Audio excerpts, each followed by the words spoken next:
Family Guy is full of little quirky jokes that we all just sort of understand. Like that pesky thing with the plastic wrap.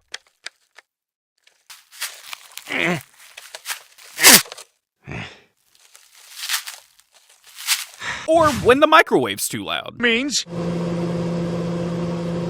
In Season 10, Episode 9, Grumpy Old Man, the Griffin house is showed to be a snow-covered gingerbread house. Snow is pretty much everywhere. The episode begins with the family spending time together watching TV. But first, Quahog was hit by a major blizzard last night. Stewie is making a snowman in the yard when Brian approaches him and points towards a patch of yellowish snow on the ground. What is it, like Italian ice? Yeah, exactly, like a sorbet.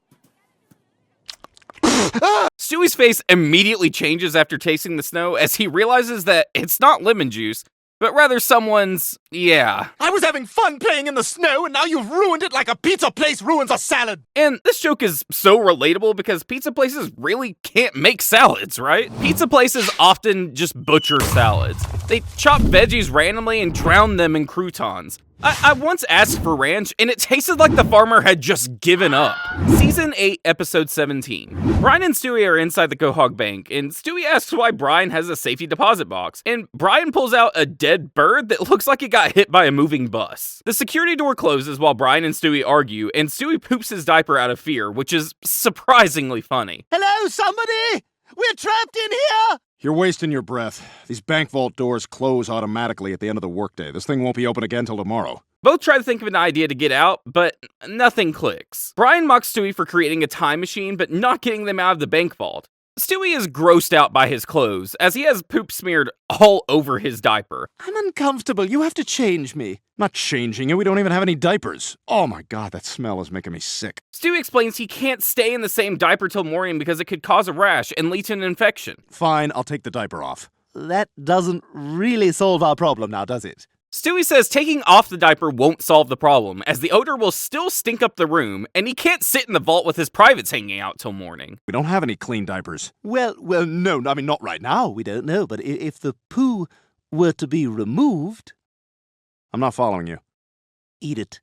What? Eat my poo, Brian. You're out of your fucking mind! But what happens next is even crazier. After seeing poor Stewie cry, Brian feels bad for him and finally decides to clean his diaper. I can't finish. You have to. How would we explain it half-eaten? There's no going back from this. Stewie throws up, and then Brian finally puts the diaper back on Stewie. Episode 9, Season 7 showcases the winter season in Quahog, with everyone in the family making their Christmas wish lists. They all sing and dance, with Peter expressing some interesting wishes.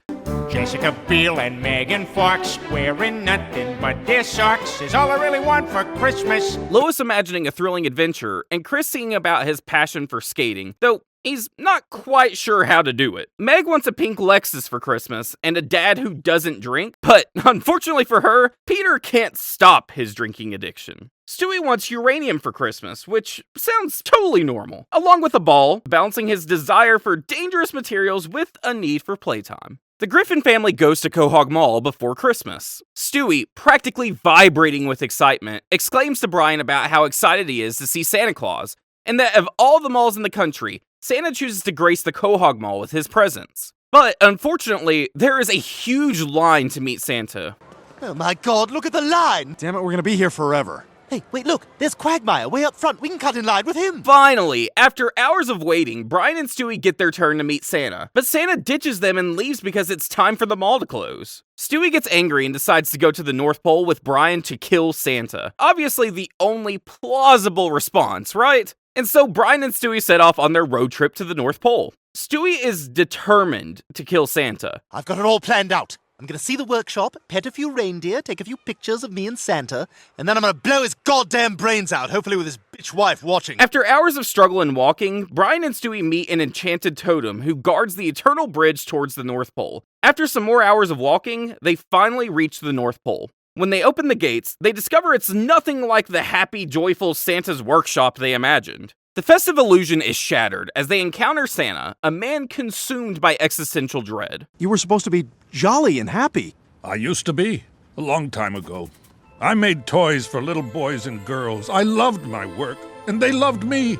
But it just got out of hand. The world's population kept growing and growing. The joyous workshop quickly turned into an uncanny representation of Christmas spirit when the elves carried out their duties. After the elves die in the snow, the reindeers eat them. The same reindeers that used to be noble and now have been corrupted by hunger for blood. Stewie and Brian take Santa's place, but things go from bad to worse when they assault and possibly kill two parents in front of their child after being caught in their house. This is not an episode any young Santa fans should probably see. Moving on to season 19, episode 14. The Griffin family, in a rare attempt to appear religious, marched into church and planted themselves in the front row. Hey, nice talk, Chief. Hey, go buy the wife something pretty. While grocery shopping, Lois bumps into Joyce Kinney. Seeking a bond with someone famous due to her ego, she goes up to her and introduces herself very politely to avoid annoying her, and tries to become friends with her. Hiya, lame asses! Joyce Kinney invited me out for drinks. So just order a pizza or something, okay? See you guys later. In the next scene, Peter has a cutaway with everyone's favorite housekeeper, Consuela. Okay, 401-555-1125. 40. 440. No, I was just repeating the 4. 14. I see. 1125. Yes, 1125. All right, now read the number back to me.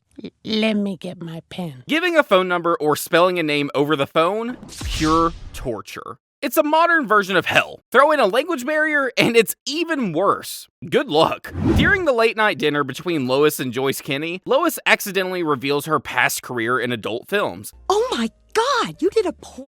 Shh, please do not say a word to anybody. I have never told anyone that, not even my husband. I promise I'll take it to the grave, but oh my God, Lois! But unfortunately, Joyce Kinney decides to make this public. Yes, local housewife and church organist Lois Griffin has revealed to this reporter that she appeared in a pornographic movie back in the early 1980s. What? When Lois confronted Kinney about the revelation, Kinney revealed a long-held grudge, admitting she was a former classmate from Lois's cheerleading days. You told me I'd made the cheer squad when you took the blindfold off. I was standing in front of the entire school with my pants around my ankles and a hot dog in my mouth. Lois's public shaming sent her into a deep depression, prompting Brian to intervene. Ultimately, she found redemption by confessing her past during a church sermon, regaining the town's favor and thoroughly enraging Kinney. Season 15, episode 5. Lois tasked Peter with taking the kids to school while she prepared to wage war against a tomato-stealing squirrel? Oh, can't the kids just walk? No, Peter, they can't walk. It's 3 miles. Fine, I'll take them. Chris thinks about asking Kara Morris for prom with him. I was wondering, if you'd like to go to the homecoming dance with me. Oh, hi, Robot from Big Hero 6. No, but thank you. Stewie convinced a hesitant Chris to ask Taylor Swift to homecoming with the fabricated sob story in video format to exploit her sympathy. Meanwhile, Peter goes to the Uber headquarters to become an Uber driver to earn some cash on the side. Uber, a company known for its user-friendly app and, shall we say, flexible employment standards, becomes the target of Peter's latest career venture. His sign-up process is so ridiculously over the top that it's hard to tell if it's a joke or just uncomfortably real. Name, Peter Griffin. Criminal history. This section is optional. I will skip this.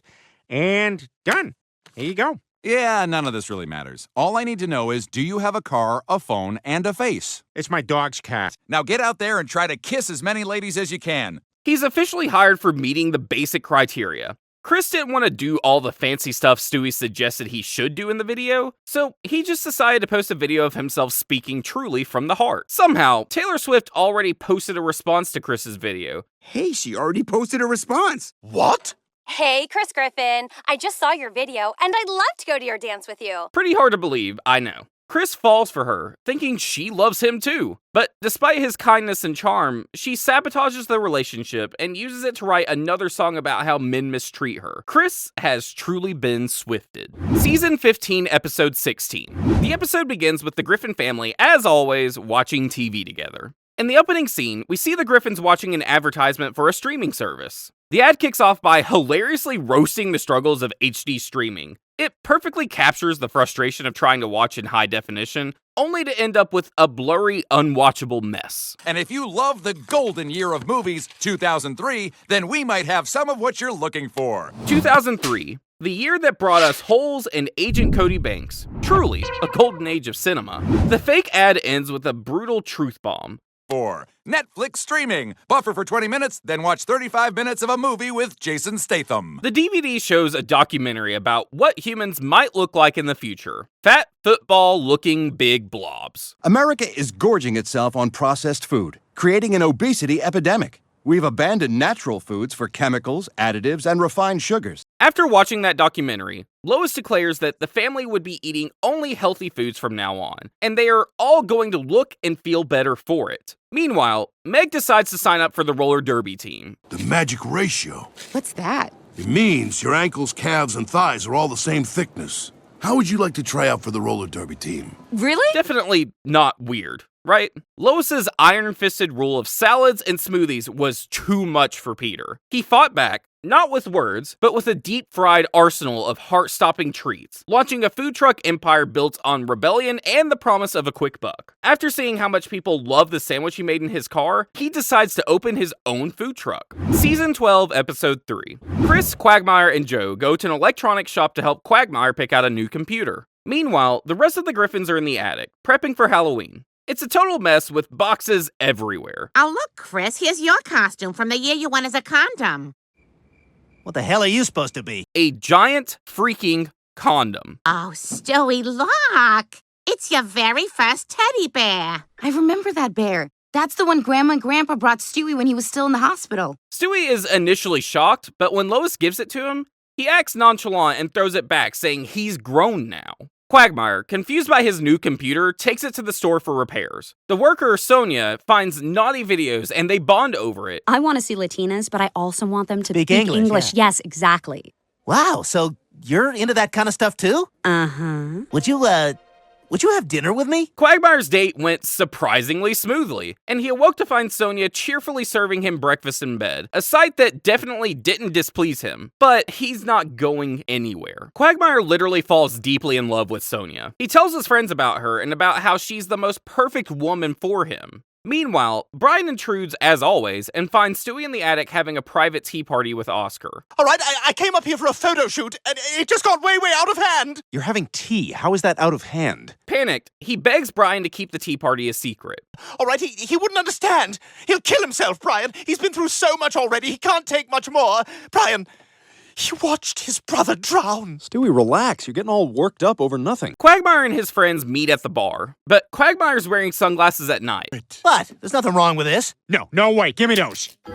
Oh my God! Quagmire, what the hell happened? It turns out Sonia's kink is being abusive and controlling. It takes his friends, including Joe in his role as a police officer, to save him from Sonia. Joe arrests her, and Glenn is finally free from this psychopathic Sonia. The Family Guy episode Quagmire's Quagmire was definitely a weird one. Quagmire, always the boundary pusher, found the tables turned. It seemed like they were going for a dark twist, but instead of the usual shock humor, it came across as more awkward than funny. Not the worst episode, but definitely one that made you go, that was different. Season 9, Episode 10. Peter and Brian are at the theater, where there's a trivia game going on about Hollywood celebrities and some other stuff as well. The lights dimmed and the audience hushed, and finally, after what felt like an eternity of studio logos, each one more elaborate and self-important than the last, Oh, come on! the movie was supposed to begin. Peter, meanwhile, was already drowning in a mess of flashy logos and loud theme music. He leaned over to Brian, grumbling.